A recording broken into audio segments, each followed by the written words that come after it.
Mesdames et messieurs, les directrices, les directeurs générales et généraux des sociétés d'aménagement, SPL, SEM, mais aussi SA, SAS. Vous qui acquérez du foncier, lancez des travaux, choisissez des équipes, établissez des bilans d'opération. Nous sommes un groupe au croisement de plusieurs mondes. Nous représentons le monde des dessins et des maquettes, le monde des master-plans, celui de la mise en lien, que ce soit par l'art, la culture, la vie associative, le design de service.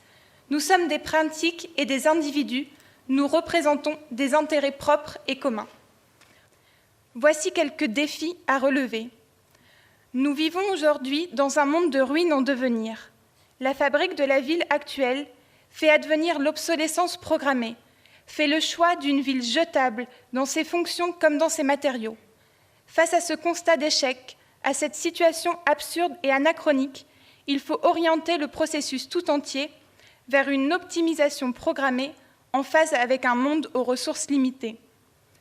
Il s'agit donc aujourd'hui de faire un pas de côté, en associant des artistes qui, par leur action, réflexion, vision, intuition, récit, sont capables de transformer et nourrir à chaque étape la fabrique urbaine, de l'acquisition du foncier à la livraison des constructions.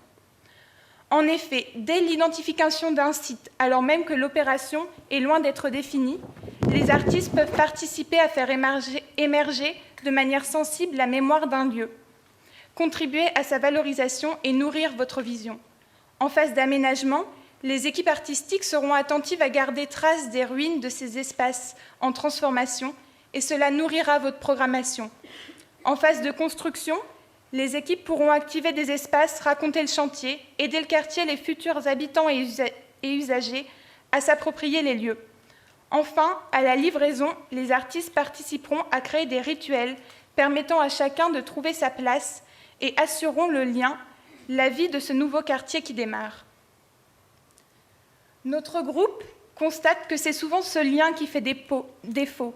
Des quartiers neufs et parfaitement pensés émergent sans âme. Le temps est long pour une opération, nous direz-vous, et une même équipe ne peut assurer une présence sur des opérations qui parfois s'étalent sur 20 ou 30 ans. Mais de la même manière que vous avez la mémoire opérationnelle du projet, vous pouvez avoir la mémoire de cet acte artistique en formant vos équipes. Dans cette chaîne de la fabrication de la ville, une étape obligée et de plus en plus investie émerge celle de la concertation. Pourtant, les usagers pour qui vous pensez, réfléchissez, construisez ce nouveau quartier sont agacés de ne pas trouver leur juste place dans le projet. Nous entendons trop souvent que leur voix n'est pas prise en compte. Vous répondez à cela en justifiant qu'une concertation a eu lieu et qu'ils ont participé. Oui, ils ont participé, mais ont-ils été entendus? Ont-ils été écoutés? Ont-ils tous réellement été pris en compte? Les méthodes employées permettent-elles réellement une représentativité?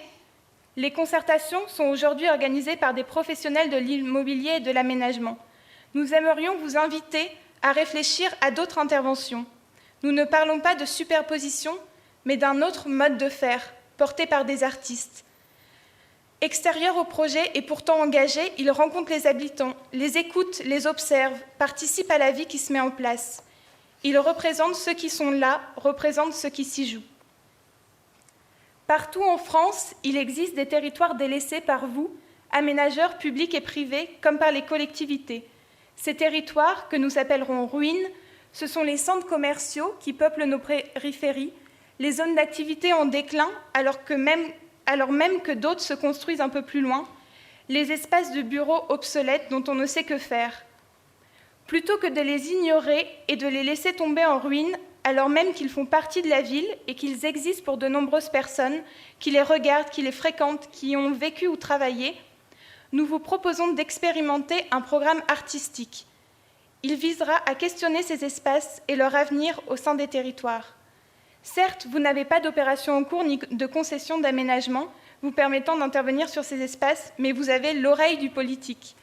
Par votre rôle majeur au sein de la fabrique des territoires, il vous revient de convaincre les élus de lancer ce programme artistique expérimental. Le politique vous rétorquera qu'il n'a pas d'argent, mais votre agilité vis-à-vis des propriétaires fonciers vous permettra de les faire réfléchir à leur patrimoine pour le valoriser, que ce soit pour le réintroduire sur le marché de l'immobilier ou alors pour expérimenter de nouveaux usages des espaces communs répondant aux aspirations des habitants. Vous avez là une valeur à créer d'une mesure infinie au regard du coût investi.